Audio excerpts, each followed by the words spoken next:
স্কুলের মধ্যে নিয়ে আসা হয়েছে 1100 ফুলের টব। ছাত্রছাত্রীরা স্কুলে এসে ফুল গাছের টবে জল দেয়। স্কুলের ক্যাম্পাসগুলো এমন হোক যাতে শিশুরা বাড়ি থেকে সবসময় ছটফট করে কতক্ষণ স্কুলে যাব। শিলিগুড়ি মহকুমার বিধাননগরের মুরলীগঞ্জ হাই স্কুল তেমনই একটি স্কুল। সেই স্কুলে শুধু খরগোশ, পাখির কিচিরমিচির বা মাছের অ্যাকোরিয়ামই নেই। স্কুল চত্বরকে নানা রকম ফুলের মালায় ভরিয়ে দেওয়ার উদ্যোগ নেওয়া হয়েছে। এই মুহূর্তে স্কুল চত্বরে চলে এসেছে 1100 ফুলের টব। মালিরা তো আছেই, বিভিন্ন ছাত্রছাত্রী সেই সব ফুল গাছের টবে নিয়মিত জল দিচ্ছে। ব্যতিক্রমী প্রধান শিক্ষক শামসুল আলম বলেন, আগামী 2 মাসের মধ্যে তারা আশা করছেন স্কুল চত্বরে বিভিন্ন প্রজাতির ফুল ফুটবে। নানা ধরনের 1100 ফুলের টব তারা স্কুলের চারপাশে সাজিয়ে দেবেন। তারা চান ছেলেমেয়েরা পড়াশোনার সঙ্গে সঙ্গে প্রকৃতির কোলে বেড়ে উঠুক, পড়ার সঙ্গে সঙ্গে ছেলে মেয়েদের মধ্যে প্রকৃতির সঙ্গে নিবিড় সংযোগ তৈরি হোক, এটাই তারা চাইছেন। প্রধান শিক্ষক শামসুল আলম বলেন, সব সরকারি স্কুল কর্তৃপক্ষ ইচ্ছে করলেই এমন পরিবেশ তৈরি করতে পারে। ছেলেমেয়েরা পড়াশোনার সঙ্গে সঙ্গে স্কুলকে যাতে আপন করে নেয়, যত তারা প্রকৃতির পরিবেশের সঙ্গে প্রেমের বন্ধনে আকৃষ্ট হবে, ততই আগামী প্রজন্ম ফুলের মতো হয়ে উঠবে।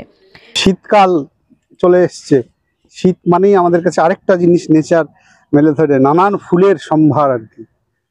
কতটা ফুল হয় এখন অত কল্পনা করা যাচ্ছে না, কারণ এখানে প্রায় 1100 ফুলের টব আছে। এখানে মালি যেমন আমার আছে পার্ট টাইম, ছাত্রছাত্রীরা এরা গাছকে যত্ন করে, এরা গাছে জল দেয়, পরিষ্কার রাখে। আর 2 মাসের মধ্যে একটা ফুলের মেলা বসে যাবে, প্রায় 1000 ফুলের টব থাকবে। আপনারা দেখছেন এখানে তৈরি হয়েছে, আর কিছু তো ওখানে হচ্ছে। তো এই ধরনের আসলে ফুলকে যে ভালোবাসবে, প্রকৃতিকে ভালোবাসবে, একটা শিশু প্রকৃতির কোলে বেড়ে উঠবে, সেগুলো একটা স্কুলের মধ্যে যদি আমরা করতে পারি যতটা সম্ভব, যাদের পরিকাঠামো আছে। অনেকে ভাবছেন টাকা, আমি সেই সলুক সন্ধান আপনাদের দিতে পারি।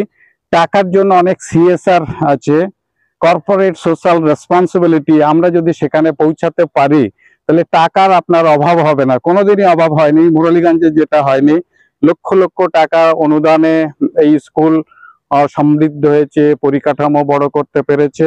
সব স্কুলে হতে পারে। এখানে কি কি ফুলের টব আছে মোটামুটি? হ্যাঁ, এখানে হচ্ছে ইমপ্রেশন আছে, এখানে মূলত ইমপ্রেশন, সালভিয়া,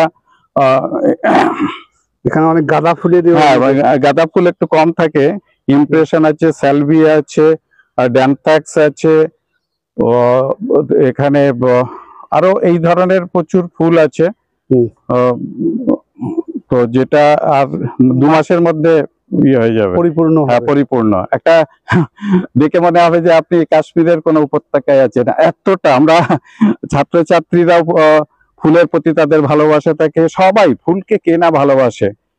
তো আসুন আমরা আমাদের স্কুলগুলোকে, বিশেষ করে সরকারি স্কুলকে একেবারে সুন্দর করে তুলি, মানে এই শিশুদেরকে ফুলের মতো একদম একদম। শিশু তার ক্যাম্পাস তাকে রোজ নিয়ে আসবে, ঘুমাতে দেবে না, ক্যাম্পাস তাকে ঘুমাতে দেবে না।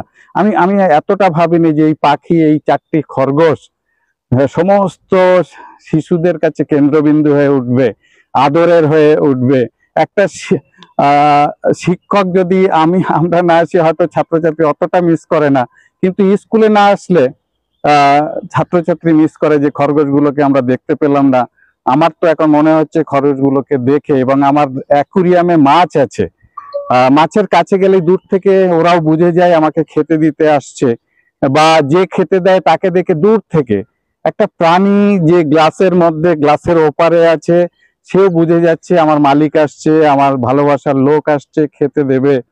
তো একটা প্রাণীর যে অনুভূতি আছে, আসুন আমরা শিশুদের সাথে সেই প্রাণীর, এই প্রকৃতিকে এক করে দিই, মিলিয়ে দেওয়ার সুযোগ করে দিই।